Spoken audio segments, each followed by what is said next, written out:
Malt Liquor Project, what you know about that? Country Club Malt Liquor, what you know about that? What is the alcohol content of this beer? Yeah, what do you know about that? Because Beer Advocate and Rate Beer is saying 5.86% alcohol, but I don't know where they came about that information. This is one of these obscure, I call them Pabst hidden brands, because you get on the Pabst Brewing Company website, they don't even refer to it. Much like with, and I'll tell you about this glass in a little bit. Much like with Carling Black Label, which is a Pabst brand, and some of their other obscure brands that they don't refer to. They exist, but you'd never know it by looking on their website. There are some things like that with Miller and Coors and Anheuser-Busch too, though. But Pabst is notorious for having these hidden brands. Okay, well, if you look at old country club advertisements from the 1960s and 70s, they show the beer typically in a much rounder glass than this, but some do show one, similar to this, like a whiskey glass, a squat, wide brim glass. But they always used to show this rounded, and it had Country Club Malt Liquor, this emblem embossed on it. Boy, wouldn't you love to have a glass like that? But anyway, and then some of them even show it with a lemon wedge, which they kind of copied from Schlitz. But anyway, I had this in the freezer for a while, and I had the can in the freezer. All right, let's get into it. In the 1940s, when beer companies wanted to sweet malt liquor aroma, really nice one. I went on this northern baseball road trip, Pittsburgh, Cleveland, Detroit, and Cincinnati, and I bought this, actually I bought this Country Club at, I don't think it was Kroger in Bristol, Virginia, but it was another grocery store, because I was riding around and I stopped, and might have been Food City or what it was called or something, but they had a 6-pack, and so I bought it. It was about $5 something. I didn't find that the prices in Bristol, Virginia were particularly good, but I was getting low on what I had brought with me, so I figured I'll get this. I want the cans anyway, and to do some videos, and I'll have it as a traveling accompaniment, so to speak. But anyway, and I can assure you I had them buried in ice, in the ice chest, okay? But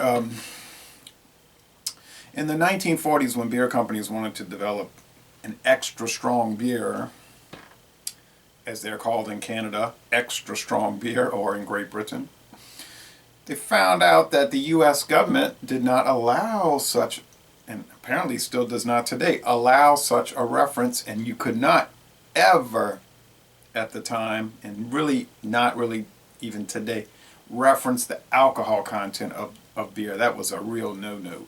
And in some states today, you can't even call a product beer if it has above 5% alcohol. Okay, so what they did to dodge the, this is really enjoyable, to dodge the regulation, was that in 1948, pretty sure it was 48, a company came out with a beer called Click's Malt Liquor. So they never said it's a beer. They never used the term beer. They say malt liquor. Okay, that didn't really catch on, but in 1951, Getz Brewing of St. Joseph, Missouri, debuted Country Club Malt Liquor with an almost identical label, except that instead of triple X in the little blue oval, triple export, which has something to do with distribution, it used to say Getz. But then the company was acquired by Pearl Brewing of San Antonio, Texas, sometime in the later 50s, I believe it was, and they just changed the label to that triple X, and it's been the same ever since, going on 50 years. Well, maybe it has been 50 years, but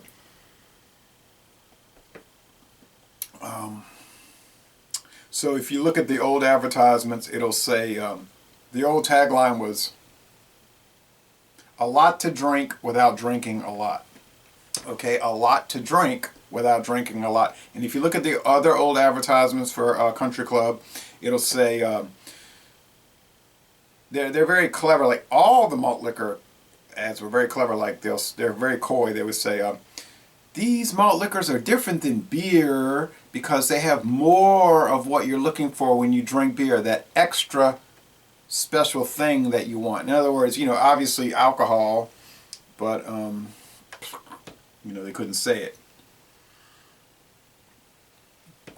So another interesting fact is that in the 1950s and the 1960s, and I've mentioned this before in other videos, the target audience of malt liquor was upper middle class whites and blacks too. It didn't really matter. They didn't care about the race so much, but upper, or more well-heeled people, and thus the name Country Club malt liquor. Okay, so this was something that they wanted it to be served at the country club, at the clubhouse, and things like that. And you'll notice that approach all throughout the 60s. In 1963, the second big time malt liquor came out, Colt 45, and I know you're familiar with that. And then Schlitz got into the game in 65 with the most popular one, even now, Schlitz malt liquor.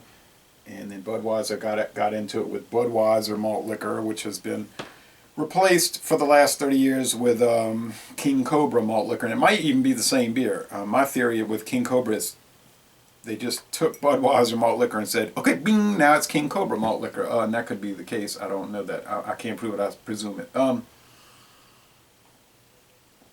And you'll notice a lot of these malt liquor beers will have, you know, lightning bolts, a bucking horse, a charging bull, a striking King Cobra, all these type of things, or with Old English, the crown, a power of the monarchy, because they want to associate in your mind power with high alcohol, okay, and to skirt the liquor laws, because there's no regulations against crowns, bucking horses, and lightning bolts.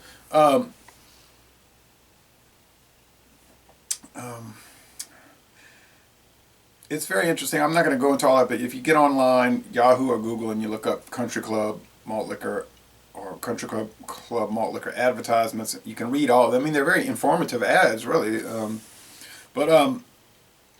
This thing here today, it receives no advertising attention that I'm aware of, nor has it for over 40 years, or almost 40 years. The distribution is spotty at best. I don't think many states get Country Club. I know Louisiana does not. I've never seen it here, ever. I have bought it in 12-ounce cans before. I've seen it in 12-ounce cans, 6-packs, and the half-quart 6-packs, and 40-ounce bottles. Yes, I have seen. I think I saw that in Detroit last week, but I couldn't buy everything, and I already had the 6-pack of the cans, so I didn't buy it. But it'd be a little safer to get it out of the can anyway, because a clear bottle could be skunked. Where is this brewed? Since it's a Pabst brand since 1999, actually before 99, I'm sorry, Pabst bought Stroh's in 99, since whenever they bought out Pearl, they just kept, it's hard to keep up because they just kept buying each other out all through the 60s to the 90s. The companies kept buying each other out. Now it's all Pabst. But most of them are brewed at Miller. Most. City Brewing has some of the former Heilemann and Schlitz breweries, Memphis, Tennessee, La Crosse, Wisconsin, and in Pennsylvania. Supposedly not owned by Pabst, but anyway, maybe not, maybe so, maybe. Pabst likes to run a bunch of phantom companies, so they don't own breweries, but they might own breweries. All right. Well, this malt liquor can go toe-to-toe with all the other big ones, I'll say that, in flavor, body, alcohol delivery, if that's what you're interested in, price. But, you know, the nature of competition, they can't promote everything, so they produce it, they put it on the shelf, and they hope it sells, and in some cases it does. Apparently it's still around. They did the same thing with Falstaff. It's gone. It didn't sell. Silver Lightning, they got rid of that because apparently it wasn't selling. Big Bear, Cokie 900, those are gone. Because you basically had the same product competing against itself, right? So, I mean, they're not that different from each other. I'd be interested to hear from the viewers about Country Club Malt Liquor. I did some other videos before on that with Louisiana beer reviews. I reviewed it and then I did it revisited, but I haven't done the Malt Liquor Project until today. As you can see, it's highly carbonated. I'd like to get your feedback if you know anything about Country Club Malt Liquor. I have 2 friends trying it now. They're going to give me some feedback. I have a feeling they're going to like it because they tend to like that kind of stuff. Thank you for watching this video production.